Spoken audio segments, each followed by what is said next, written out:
county committing to an incinerator and signing a contract to so many hundred thousands of tons a year. And that will be applied to some of the other incinerators that Chain has talked about here. But it is relatable to this tartar in a different way, and I'll be describing that in a moment when I get to relating tartar's situation to what I have to say here. Now, in addition to that, incinerators produce a toxic ash and does not get rid of landfills. That's the attraction. We get rid of landfills if we burn this stuff. Oh, no, you don't. For every 4 tons of waste you burn, you get at least 1 ton of ash that nobody wants.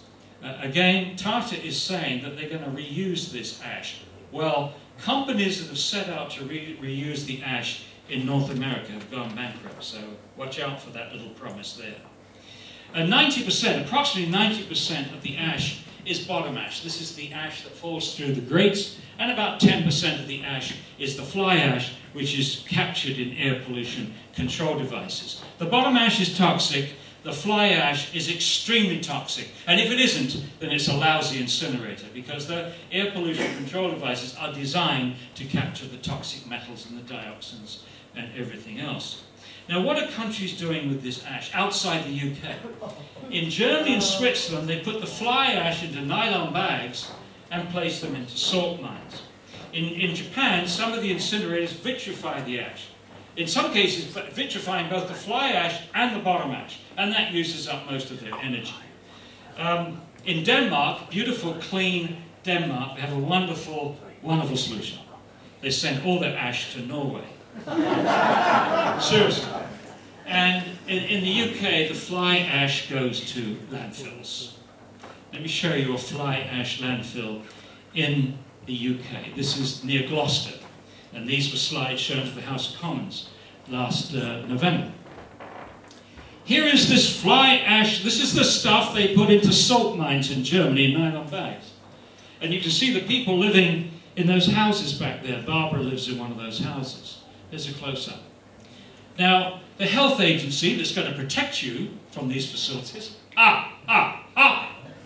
said it was perfectly safe because this ash didn't leave the facility. Well, let's do a little experiment. What do you think that is? Yes, that is a road sign. And that road sign, believe it or not, is not inside the facility, is actually outside the facility and is being covered, as you can see, in fly ash. So it is escaping the facility, and they didn't need a PhD to prove that. But the Environmental Agency or the Health Agency, they couldn't do that. All right. Now, in addition, incinerators put out many highly toxic substances into the air. This is what got me involved.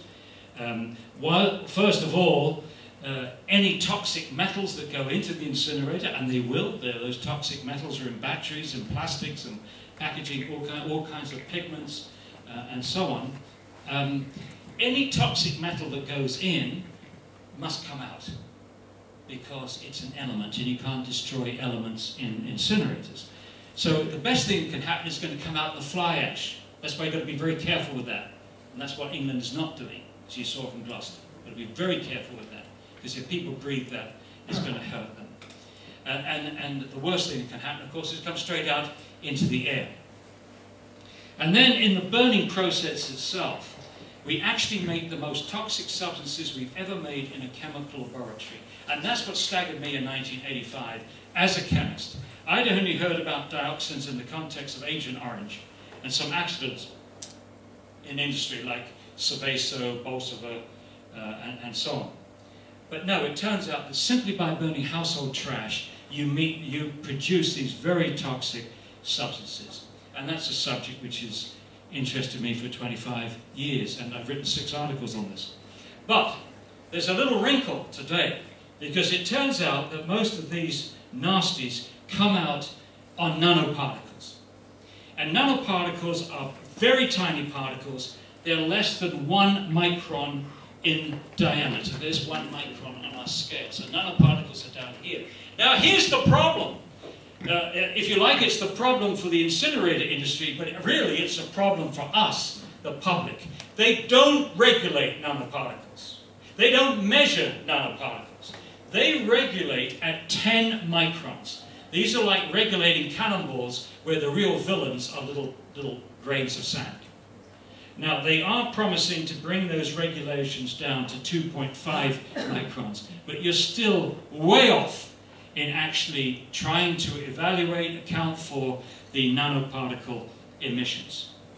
Now, what we know right now is that if you live in a city, or close to a city or in a metropolitan area, you will find there have been very strong studies that have shown there's a very strong correlation between sickness, particularly respiratory problems, but also heart problems and strokes, with particulate levels.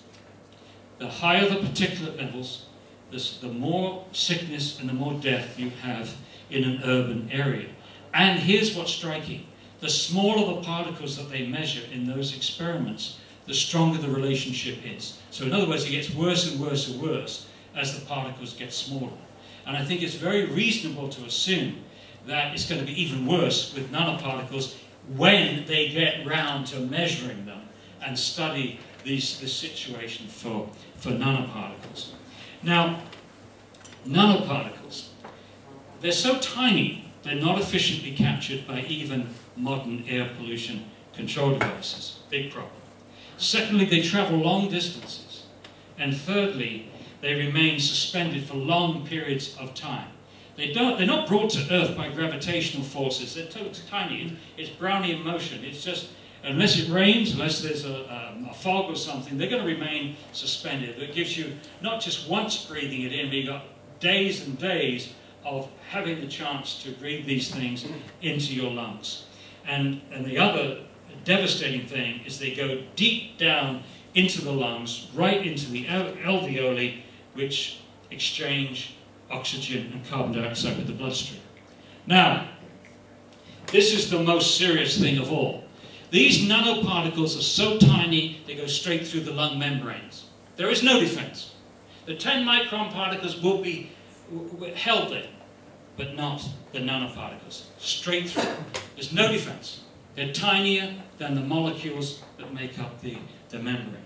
And once you're in the bloodstream, they're distributed throughout the body, and they can enter every tissue via the blood, via the lymph system. And here, in fact, they can even cross the blood-brain barrier. And I know the people in Italy, Dr. Stefano Montanari and his wife Antonetta Gatti, who've been looking for nanoparticles in people's bodies, and they're finding them everywhere. It's very serious. And what makes their studies very striking is not only can they find these particles everywhere, but they can change the mode of operation of the electron microscope and find out what elements are in that particle. So this particle is in brain tissue, and in it is lead, barium, chromium, iron, and silicon.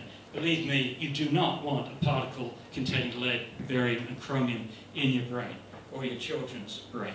Now, this is a very young subject.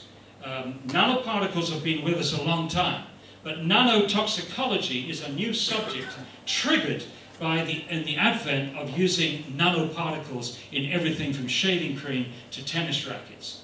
And that prompted someone to say, are there any peculiar biological properties of nanoparticles? And the answer is, oh my God, yes. They can get through any membrane in the body. Very, very problematic. Now, as I said, there's nothing new about nanoparticles. They're produced in any high-temperature combustion. They're produced in diesel trucks, they're produced in cars, they're produced in household fires, they're produced in wood smoke, wood fires, wood burning, coal burning, oil burning, all the high-temperature combustion. But the big difference between the nanoparticles are from incineration of trash is that you literally, when you burn trash, you're burning a mix which contains every toxic element that you've used in commerce. Every single one has the potential to end up in the trash, and then has the potential to end up in the nanoparticles, and then has the potential to end up in every tissue of your body. Not a good idea. Now, here's an article published in 2006 in Environmental Health Perspectives, leading environmental health journal in the United States, by Stéphanie Cormier, which talks about the production of these things, the distribution and the health effects of these particles. A very fine article. And I have been waiting and waiting for the industry and government to respond to this article. And to the best of my knowledge,